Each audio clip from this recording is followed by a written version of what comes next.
Congratulations, you have just found the #1 health and wellness podcast on the planet.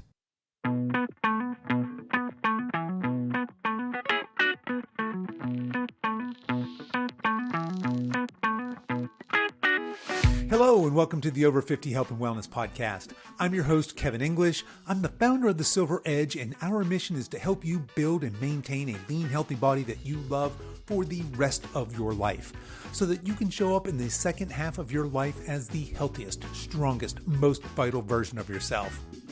We have another episode of the Coach's Corner today, so no guest, it's just me, and of course we'll be back next week with our normal interview format. But this week, I want to answer a listener's question. I'm going to talk about my social media shout out, but then I want to have some fun and talk about how being fit and healthy over 50 is actually subversive and becoming even more so as we move forward in time. I have some fun talking about those of us over 50 being rebels and modern culture being the evil empire. And then after that, I talk about the exact framework that we use over here at the Silver Edge to help our clients build and maintain that lean, healthy body that they love for the rest of their lives. And the idea here is that you can just lift this framework from us and apply it to your own life to get similar results. Okay, let's do this. Let's get on with today's show.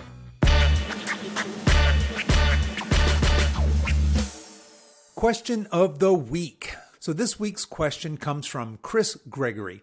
And Chris Gregory asks, and I'm going to paraphrase a bit here, but basically he wants to know, in order to gain lean muscle mass, how often should one eat? Should you eat every few hours or less often? Should you do intermittent fasting? Should you eat 6 meals a day?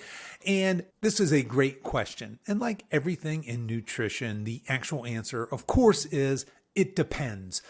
The answer is always going to be a little more nuanced than yes or no. But really, let's back up a little bit and answer this question. And we have to set the groundwork first for this question. In order to gain lean muscle, because that's what the intent was here, I want to gain lean muscle mass, a couple things have to be true. One is we have to be in a calorie surplus. A lot of times that gets lost for those of us that are trying to build muscle, but we must be eating more calories than we're burning. We have to have a few leftover calories in order to build this new muscle. We also need to ensure that we are prioritizing protein, so that we're getting enough protein, and that's going to be that famous 0.7 to 1 gram of protein per pound of ideal body weight each day. So you want to make sure you're somewhere in that target. But to answer this specific question, it really depends on where you are. So for example, I am eating 4,000 calories a day. And for me, that's just a lot of food. And I need a minimum of 5 meals a day to get all that food in. But know that there's not really any magic in the number of meals eaten to optimize muscle gain.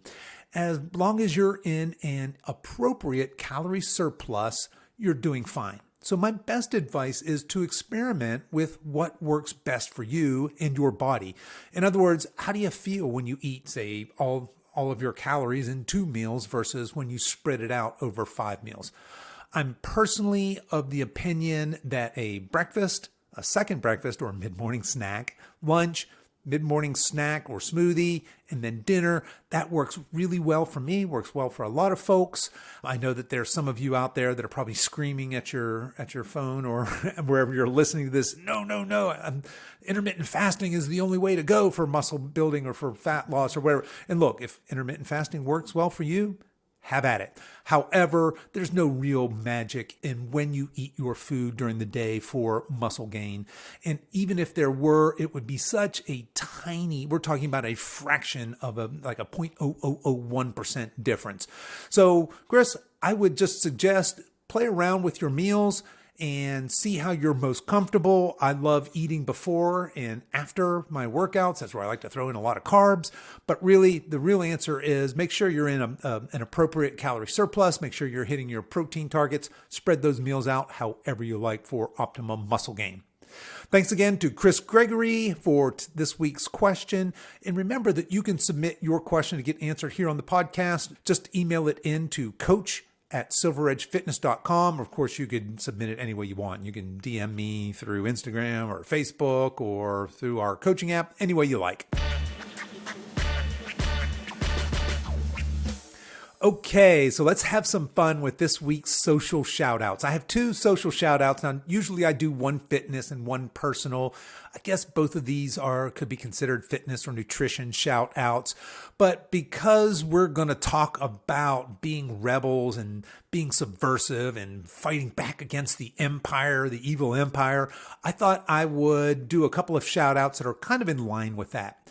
So my first one is Weston A. Price. And now some of you may be familiar with the Weston A. Price Foundation.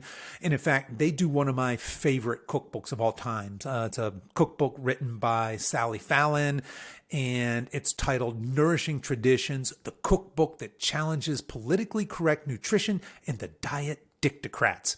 How's that for a punk rock cookbook? And now this book was written in 1999, and that title has never been more true than it is today. So a fun follow. They do a lot of traditional wisdom type posts. They have their own podcast, which is great if you're into that sort of thing. And you can follow them on Instagram at Weston A. Price. Now, my next shout out is kind of keeping with this same theme. Their tagline, I suppose, is exposing mainstream health lies. And it's Nutrition with Tom and Lauren. I love this account. Might be a little triggering for some of you. They take hard stances on things, which I absolutely love. But you can check them out. They're on Instagram as well, at Nutrition with Tom and Lauren. So that's all spelled out, Nutrition with Tom, Tom, and A-N-D, Lauren, Lauren. And of course, I will throw both of those into the show notes, and you guys can find that over at silveredgefitness.com/199. Being old and fit is subversive. If you're over 50 and you're fit, or even if you want to be fit, or even if you're considering what would it take to be fit, you're a rebel. And if you care for your health and your body, as well as your mind, you are on the fringe. You're a punk rocker, basically. Everything in our society is set up for you to fail at strong, healthy aging. If you think about it, our culture encourages a sedentary lifestyle. We just don't have the need to move like we did in generations ago. Most of us, let's face it, we have cubicle jobs, we have office jobs, we're in our car all the time. We're always sitting as opposed to up and moving. We don't really use a lot of the muscle and the strength that we have in our bodies. Now, when you couple that with the fact that we are constantly barraged by marketing messages that encourage us to be unhealthy, and some studies show that we see up to 10,000 ads every day. I mean, think about that. And these ads, of course, are designed to sell you something. And typically, it's not for you to be a healthy, vital human being as you age. That's not what people are typically selling us. Now, there is a financial reality, and we're just gonna have some fun here. I'm going to refer to all of culture that's not encouraging you to be strong, vital, in the best shape of your life in your 50s, 60s, 70s, and beyond. I'm going to lump them all together, and we're going to refer to them from now on as the evil empire. We're the rebels. They're the empire. So the financial reality is that you are worth more sick to the empire than you are healthy. Just a plain financial fact. And if you think about it from this perspective, our food supply is rapidly deteriorating. So more and more of our food is processed, ultra processed, this hyper palatable, delicious food that's calorie dense but nutrient poor. And this food is keeping us sick. And we're basically trading our health for the convenience and taste of these processed food-like substances. There was somebody on this podcast, I think it was Ari Tula, we talked to him a while ago, that said that humans, something along the lines of humans are the only animals that don't know how to eat, that will actually eat ourselves sick. And in fact, we'll eat ourselves to death. Think about that for a minute. That's kind of scary. But it's true. We are eating ourselves sick. We are eating ourselves to death. And if you're not doing that, you are a rebel. You are an outlier. Now, there are fewer than a dozen giant food corporations that control 95% of our food supply. So basically, there's 10 giant, large food companies that own almost all of our food supply.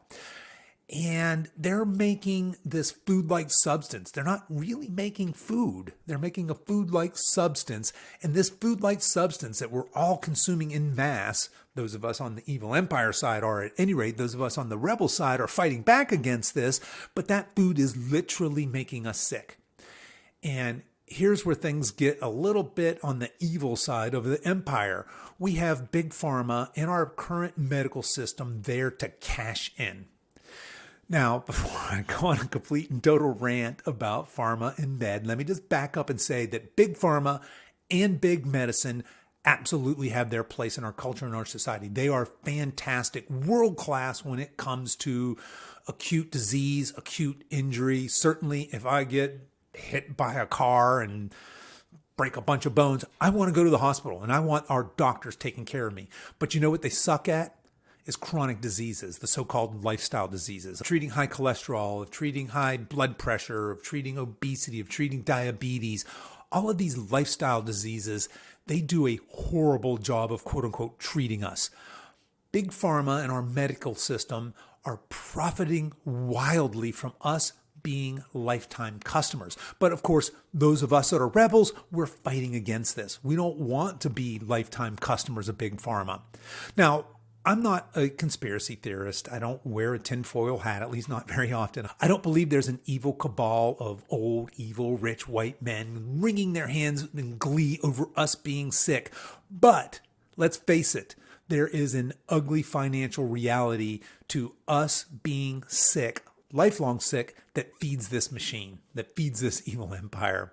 So when you and I buck this system, when we give the proverbial middle finger to the empire, we are in fact rebels. And speaking of being rebels, there's some crazy, crazy fit people backlash out there. It's actually ridiculous. So a lot of this started with the healthy at any size movement. And before I trash that, there's a lot of good that comes out of healthy at any size movement, and certainly body acceptance, not judging people by their side, not being judgmental, lots of good things that have come out of that. But there is a biological reality. We are not physiologically, biologically healthy at any size. And yes, we can be unhealthy and shredded. We can be unhealthy and obese. I do realize that, yes, those are two polar opposites. Both are very unhealthy or can be very unhealthy. But there are some extremists on this side that are saying ridiculous things such as being fit and healthy is fat shaming. And I don't know if you've seen some of that on some of the social media. I follow some of the accounts that actually go that far. And I would lump all that in with being in league with the evil empire there. And furthermore, politics now seem to be against us. Healthy foods are being demonized right in front of our eyes. We're being told that the methane gas from cattle, that is cow farts, are destroying our environment, and that we all need to do our part to save the earth by not eating this meat. Now, as a rebel, I invite you to stop and think about that for a minute. Imagine the empire's marketing spin that's needed to convince us that the problem with our environment isn't all our factories, it isn't all our cars and airplanes, and that it's not the tens of thousands of man-made toxic chemicals that are literally everywhere. They're in our water, our air, our soil. They're in our bathroom cupboards. They're in our bedrooms. And they're in our cleaning supplies. They're in all plastics, even the BPA-free ones. And our individual toxin load is so high in our bodies that our bodies can't keep up. We're unable to detox faster than we're being poisoned. We've polluted damn near every square inch of this earth, including our air, water, and soils, and yet somehow we fixated on cows as a significant problem, a food that we have traditionally eaten pretty much for as long as there's been people and as long as there's been cattle, our entire existence here on earth. And speaking of politics, you know where to go for the worst possible nutrition advice? Yep, the actual seat of the evil empire, the government. Now, those of us over 50 remember the food pyramid of the 70s and 80s. We were told to eat 8 to 12 servings of cereals and grains daily. Seriously, that is a great recommendation if you want to become and stay sick and unhealthy, especially for those of us over 50. And what about eggs? Remember how eggs were high in cholesterol and they would give us all heart attacks and we were all dying from eating too many eggs? And what about the low-fat craze in the 70s? And I guess that bled kind of into the 80s as well, where we swapped out real food like butter and whole fat dairy for all of these low-fat options. We were all eating margarine and we were using these inflammatory seed oils. And of course, now we have the equally ridiculous backlash of keto diets and carnivore diets. And our current USRDA, so that's the United States Recommended Daily Allowance for protein, is 0.8 grams per kilogram of body weight. So that works out to about 1/3 of a gram of protein per pound of body weight. Yeah, that's enough for you to survive, but not to thrive, especially, again, for those of us over 50. We should be getting at a minimum double that, preferably triple. So yeah, we are the rebels. We are the nonconformists. We are dissidents. And being healthy is our revolution, our defiance, our protest. The empire is strong and it's formidable and it is well financed. And our rebel force is small and it seems to be dwindling. But here's what I say. Let's band together. Let's fight back. I want you to join my rebel army. I want you to join the resistance, to fight back against our oppressors, to be a shining example for others, to choose the red pill, to take ownership for your health and your body, to embrace strong, healthy, vital aging. I want you to be strong. Membership in our rebel army is easy. All you have to do is care. Care about healthy aging. We'll meet here in this podcast twice a week. And if you want more, we have our secret headquarters over on Facebook. We have a private Facebook group called the Over 50 Lean Body Blueprint, where we can continue these discussions and we can make our subversive plots to be healthy, at least until the empire shuts us down. Until then, my fellow rebels, stay strong. The Healthy Rebel Framework. Okay.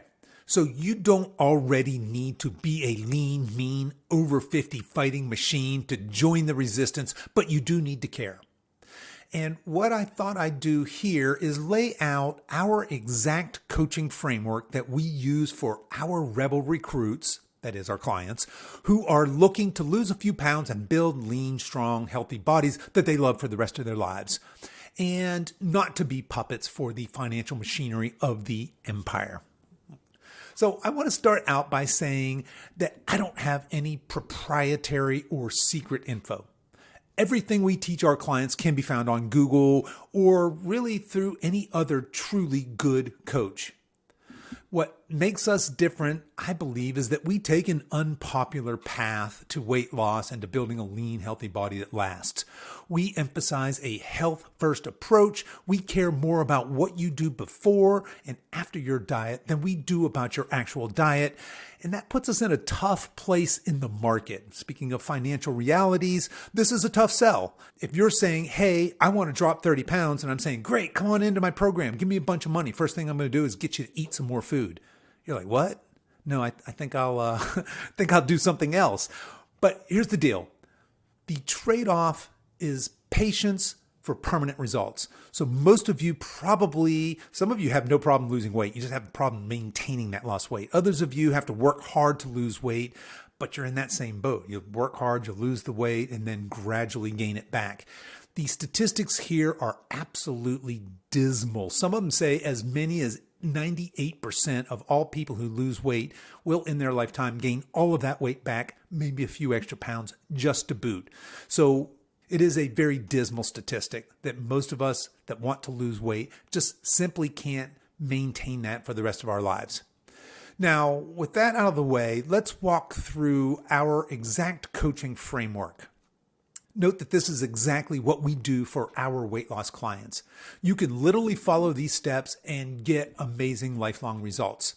So we're going to use weight loss as our goal, but your goal could be different. Your goal could be performance. Your goal could be longevity. But since most of our clients are coming to us for weight loss, and that seems to be the number one problem that we can solve and that people are coming to us, let's use that as our example. So here is how the framework is laid out. We start all of our Rebel recruits, our clients, with a comprehensive onboarding process. So they fill out a rather lengthy form, and then they get on a call where we start to baseline their metabolic health. So what does that really mean? We're going to ask all kinds of questions about your diet history, your exercise history.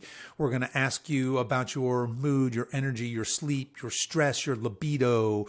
We're going to talk to you about any medicines that you might be on, any mobility issues you have, just all of these things that any good coach would need to know before we get started.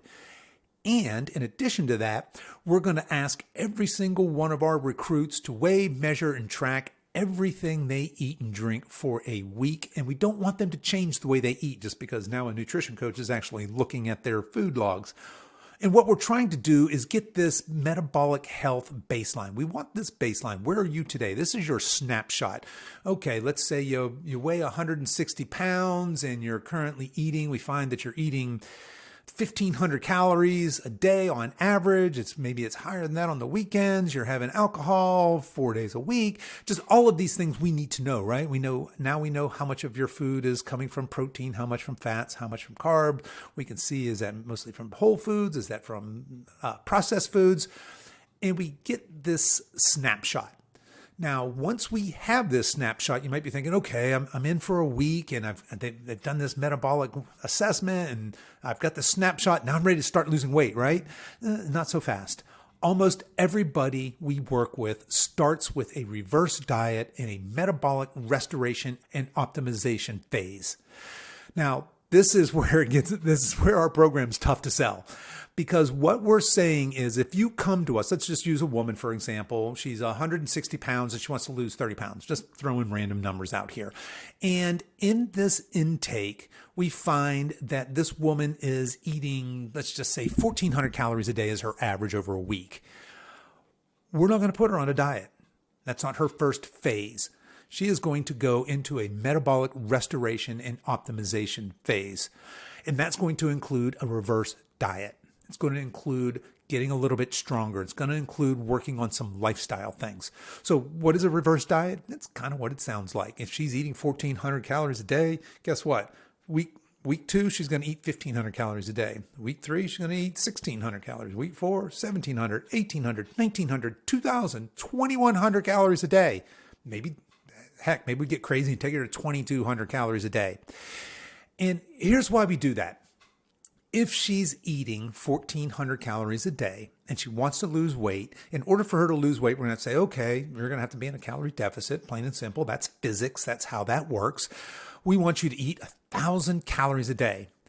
That's not very much food, but let's say she's got the discipline and the motivation and she eats 1,000 calories a day and she loses, let's be generous. Let's just say she loses 10 pounds. She won't, but let's just say she does. And she loses that in the next, 3-4 weeks, something like that. She's going to plateau because that's the way metabolisms work. So now she's eating 1,000 calories. She's lost 10 pounds and she's stuck there. The scale's not moving down anymore, but she's really hungry because she's only eaten 1,000 pounds. Now what? Do we tell her to eat 600 calories? No, that's ridiculous, right? What happens is when we skip over what happens before a diet, which is this metabolic restoration, is we start digging this metabolic hole deeper and deeper and deeper. So that woman who wants to lose weight and successfully does lose a little bit of weight on her way down to eating 1,000 calories a day, she's now dug her metabolic hole a little bit deeper and she's got a lot longer to climb out. As her metabolism is now adapting to 1,000 calories a day, because that's exactly what what's happening when she's plateauing there, other things are happening too. She's starting to, of course, she's hangry. She's hungry all the damn time. Her mood's probably decreasing. Her energy levels are probably falling off. Her libido's almost certainly falling off. Her sleep has probably been disrupted at this point. It's not an ideal place for her to be. Instead, if we take this woman, again, what do we say? She's eating 1,400 calories a day, and we put her on a strength training program. We want to build a little bit of muscle. What the heck? Why wouldn't we do that? She's eating a little bit of extra food. Let's put that extra food towards building some muscle. So we're not talking about anything crazy here. We're specifically talking about strength training 3, maybe 4 times a week. And we're walking. No crazy cardio, no HIIT, no boot camps allowed. We're just doing strength training, eating a little bit more food, prioritizing healthy protein. And what we're doing is we're focusing on building specifically type 2 muscle. That's that lean muscle that we build when we do specifically strength training, not that slow twitch muscle that we build when we do aerobics, running, cardio, etc. This is that fast twitch, that type 2 muscle that gives us that lean aesthetic look. But more importantly, it's that type of muscle that increases our metabolism, meaning that we need to burn more calories to support that muscle even while we're at rest. So we're, of course, bumping up the protein as well. We want you to get 0.7 to 1 gram per pound of ideal body weight, which, if you remember, is double to triple the evil empire, and that is the USRDA's recommendations. And once we get your metabolism roaring, we'll want to stay there for a couple of weeks. So in our example, I think, what do we say? We brought our lady up to 2,200 calories. We want her to stay there for, 4-6 weeks. And the idea is to let her metabolism, which is very, very, very good at adapting, to settle in at this new set point. And now her new maintenance calories are 2,200 calories a day. Meaning that when she eats 2,200 calories a day, she'll neither gain nor lose weight. That's where we want her to be. Now she's in an ideal time to go on a diet. So what does a diet phase look like for our recruits? We don't mess around. It's not like reversing. We're not going to take a slow, long trip down into a diet. We're just going to slash some calories and we're going to go for it. Maybe 4-6 weeks, we're in and we're out. If she's eating 2,200 calories, maybe we take her all the way down to 1,600 calories, which I think we said in our theoretical example is actually where she started this from. So now she's in this calorie deficit. We keep her doing the weight training, the strength training, but we've switched our focus. We're now focusing on fat loss. Before, we were really concentrating on optimizing that metabolism, building some lean muscle, getting her strong and ready for a diet phase. We're in and out of a diet phase. So let's just say in this case that in this first phase, she does 4 weeks of dieting, she comes out and she's lost 5 pounds. Remember, I think what did we say? She wanted to lose 30 pounds. She's only lost 5. And now what are we, 8, 9 weeks into this program? She's thinking, what the hell? This is horrible. But here's the trade-off. What is this going to take her? We're just going to rinse and repeat these cycles, by the way. We're going to do metabolic restoration. We're going to stay there. We're going to let the metabolism adapt to that nice, healthy metabolism. We're going to get into and out of a diet cycle. And on the way out of that diet cycle, we're going to do the exact same thing we did the first time. We're going to reverse diet, meaning if she was eating at the end of our diet cycle, she's eating 1,600 calories. Well, guess what? Next week, 1,700. Next week, 1,800. Next week, 1,900, et cetera, till we get her back to a healthy amount of calories per day. We're going to hold her there. She's going to rinse and repeat that until she gets her desired results.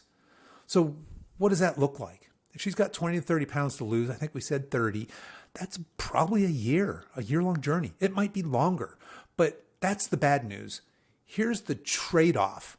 In the end of that year, 18 months, whatever it is, whatever amount of time it is, what's happened is now she has her ideal body composition, but she's now eating, let's say, 2,500 calories a day to maintain that. She's got to eat a lot of food to maintain that. Now, she does have to be active. She does have to maintain her strength training 3 days a week. She does have to have a walking practice. She does have to have some other healthy habits in her life.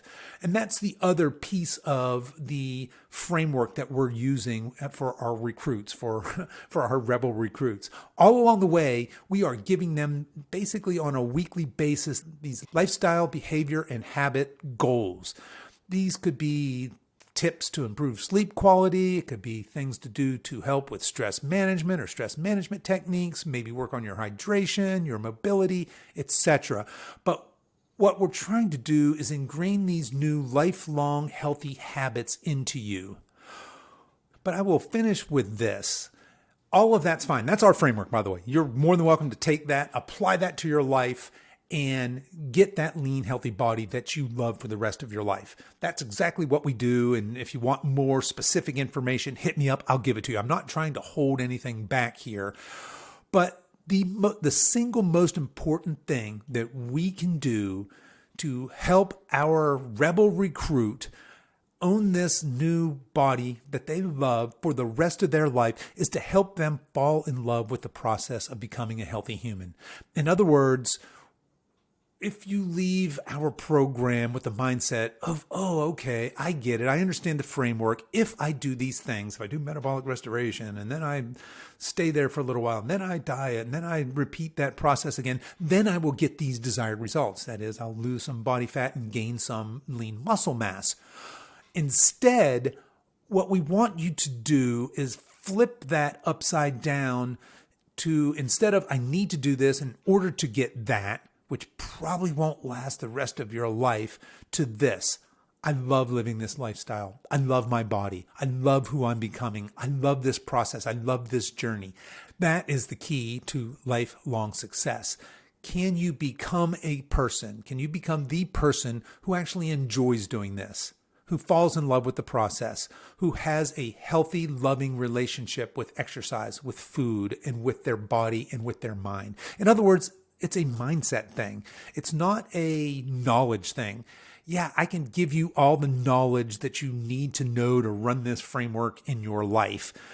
But that's important. You have to have that piece, but that's really the table stakes. What's going to make that stick and to last for the rest of your life is all mental. It's all an emotional, mental, psychological thing. It's becoming this new person that falls in love with the process. So, at any rate, along the way, all of our rebel recruits have 24/7 access to their coaches. They have weekly video calls with their coaches. They submit weekly feedback forms where they self-rate things like how did they sleep? How was their appetite? What was their mood like? What was their energy? What was their libido? And their coaches are making small tweaks as necessary to their nutrition, exercise, and lifestyle programming. And all of this is delivered, all the nutrition goals, the workouts, habits, etc., through our app, which is really, really slick. But there it is. That's our secret sauce. That's pretty much our coaching framework. You can basically take this framework and run it on your own. Now, if you want help tailoring an exact program for your starting point and for your goals with the accountability and encouragement along the way, definitely hit me up. We should probably talk. However, if you're a self-starter, you think you got a handle on this, by all means, just take this framework and apply it. And I would encourage, especially those of you that have a poor relationship with dieting, those of you that are yo-yo dieters, those of you that have lost and gained the same 20, 30, 40, 50 pounds over and over again in your life. Think of the framework I just talked about. The most important pieces of that are what happens before and after the diet. The diet, really, as long as you're in a calorie deficit, you're going to drop weight. It's a matter of putting yourself in the optimal position, the optimal health position in order to lose that weight, getting yourself healthy again. Put yourself in that ideal sweet spot, healthy, metabolically healthy spot. Go into that diet phase again. Just rinse and repeat that. Again, the timeline on that isn't sexy. You're not going to lose 20 pounds in 2 months. But you can lose 20 pounds in a year and own that lean, healthy body for the rest of your life.